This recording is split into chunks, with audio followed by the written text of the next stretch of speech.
мекендештер. Силерге терең ыраазычылык билдиребиз. Москвада 77 фондтун жетекчилерине жана ошолор менен чогуу иштеген бир туугандарга. Бул Жипар күлү, Жээнкула Жипар күлүжү боорун алмаштырган Индияга муктаж.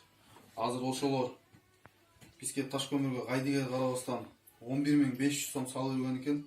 Ошо 11.500 сомду Жипар күлүжүнүн колуна тапшырып атабыз. Şu teрең ыраазычылык билдиребиз. Аллах разы болсун ушул фонддон. Эки дүйнө бактылуу болсун ар дайым. Бул ушундай эжеге жардам бергенине ыраазычылык билдиребиз. 11.500 сомду эженин колуна тапшырып атабыз.